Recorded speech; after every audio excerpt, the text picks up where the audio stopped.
Hate speech पर supreme court लगातार सख्त रहा।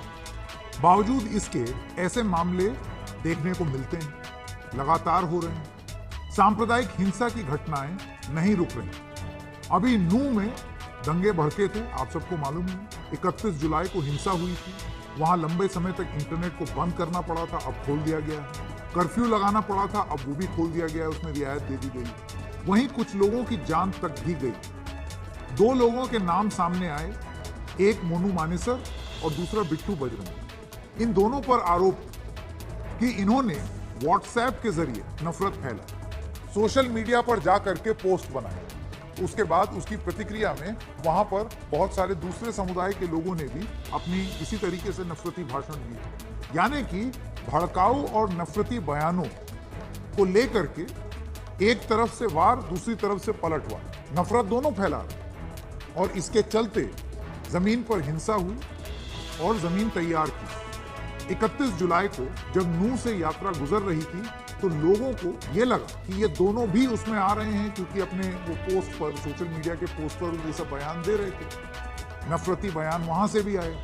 ये तैयार किया, ग्राउंड तैयार किया गया कि किस तरीके से हथियार और असलहे लेकर के इस यात्रा को अटैक किया जाए। पत्थर मारे गए, तस्वीरों में देखे जा रहे हैं ये सब। यानी कि नफरत का वातावरण और माहौल, एक तरफ से प्रतिक्रिया, दूसरी तरफ से तीव्र प्रतिक्रिया, और ये लगातार चलता है। इसमें फायदा किसका हो रहा है, जरा आप ये एक बार सोच कर देखिए। इसकी वजह है कि ये बयान उसी तरह के लोग दे रहे थे जो चाहते थे कि कुछ गड़बड़ हो। यात्रा पर हमला हो गया, जैसे कि आपने देखा, ये बिल्कुल गलत हुआ, नहीं होना चाहिए। अगर किसी के खिलाफ गुस्सा था तो कानून का सहारा लेना चाहिए था, इस तरीके से पत्थर और असलहा लेकर के नहीं उतरना चाहिए था। तो जो कानूनी कार्रवाई है वो दोनों तरफ के लोगों के साथ होनी चाहिए। और सबसे अहम बात यह है कि ये दोनों यात्रा में आए ही, ये नहीं आए। उन्होंने बयान जरूर दिए कि यात्रा में हम आएंगे, ऐसा करेंगे, वैसा करेंगे, वो यात्रा में आया ही नहीं। लेकिन अपने व्हाट्सएप पर वायरल किए हुए भाषण से भड़काने में ये पीछे नहीं। अब बिट्टू बजरंगी तो गिरफ्तार है, लेकिन मोनू मानेसर 6 महीने से कहां है?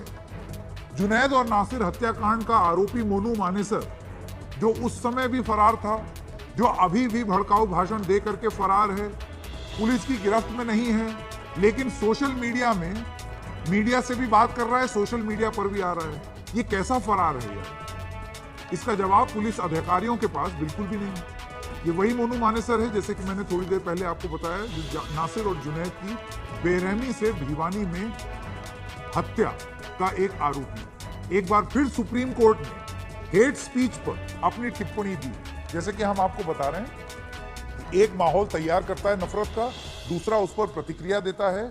दोनों ही बिल्कुल वही हरकत कर रहे हैं जिससे उनका मकसद सिद्ध, पोलराइजेशन।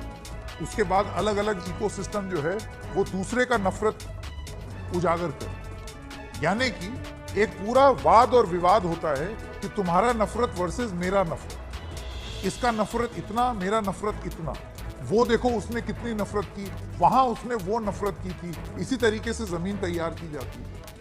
सुप्रीम कोर्ट ने अब नफरत फैलाने वाले भाषण और नूह सांप्रदायिक हिंसा से संबंधित याचिकाओं पर एक सुनवाई शुरू की। जस्टिस संजीव खन्ना और जस्टिस भट्टी की एक पीठ ने सुनवाई की, जहां एक याचिका में विरोध रैलियों पर रोक लगाने की मांग की गई। वहीं दूसरी याचिका में मुसलमानों के सामाजिक और आर्थिक बहिष्कार के आह्वान की शिकायत की गई थी। सुप्रीम कोर्ट ने एक बड़ी अहम टिप्पणी की इन सब चीजों में। उन्होंने कहा कि हम इस बात पर ध्यान नहीं देंगे कि किस पक्ष ने क्या किया। हम नफरत फैलाने वाले भाषणों से कानून के मुताबिक निपटेंगे। यानी कि नफरत कौन फैला रहा है ये जरूरी नहीं है, नफरत फैल रही है ये जरूरी है। यानी कि इकोसिस्टम के आईने से नफरत को नहीं देखा जाए, धर्म के आईने से भी नहीं देखा जाए, नफरत को नफरत के आईने से देखा जाएगा और कानून संगत कार्रवाई की जाएगी। सुनवाई के दौरान एक वकील ने कहा कि केरल के IUML की रैली हुई थी और उस दिन उन्होंने हिंदुओं की हत्या के संबंध में नारे लगाए। इस पर जस्टिस संजीव खन्ना ने कहा, और ये बहुत अहम है, सुनिएगा जरूर, वो कहते हैं मैं स्पष्ट हूं कि चाहे एक पक्ष हो या दूसरा, उनके साथ एक जैसा व्यवहार किया जाना चाहिए। जहां भी नफरती भाषण होंगे उनसे कानून के अनुसार निपटा जाएगा। आप जरा सोच के देखिए कि ये सुप्रीम कोर्ट को जरूरत है ये बात कहने की? क्या ये अपने आप में एक बड़ी स्पष्ट स्थिति नहीं होनी चाहिए कि नफरत मीन्स नफरत? क्यों उसको इकोसिस्टम में बांटा जाए? क्यों उसको जाति और धर्म के आधार पर बांटा जाए? इसकी नफरत वर्सेस उसकी नफरत। एक तरफ की नफरत आपको दिखे, दूसरी की ना दिखे, सबकी नफरत दिखनी चाहिए ना। आज सुप्रीम कोर्ट की टिप्पणी ने वही चीज दोहराई। सुप्रीम कोर्ट ने अपनी जो टिप्पणी है उसके जरिए शायद नफरत को सुविधानुसार राजनीतिक प्रयोग के रूप में इस्तेमाल करने की उस आदत पर सवाल उठाया जो अब प्रचलित हो चला। ऐसा लगता है जैसे होड़ लगी है, तुम्हारी नफरत बनाम मेरी नफरत। आप सोशल मीडिया पर चले जाइए, आपको ये विभाजन बिल्कुल स्पष्ट रूप से दिखेगा। वरना ट्रेन में यात्रियों की गोलियों से हत्या कर दी जाती है, लेकिन एक तबका इस पर पूरी तरीके से खामोश रहता है। वहीं जब राजस्थान में टेलर कन्हैया लाल की हत्या हुई तो उसमें दूसरा इकोसिस्टम पूरी तरीके से खामोश हो गया। सच बात ये कि ये दोनों नफरती इकोसिस्टम एक दूसरे को ईंधन मुहैया कराते हैं। सुप्रीम कोर्ट ने इससे पहले मार्च 2023 में एक टिप्पणी में कहा था कि जिस दिन राजनीति और धर्म अलग हो जाएंगे उस दिन नफरती भाषण भी बंद हो जाएंगे। आप ये सोचिए कितनी जरूरी बात कह गए।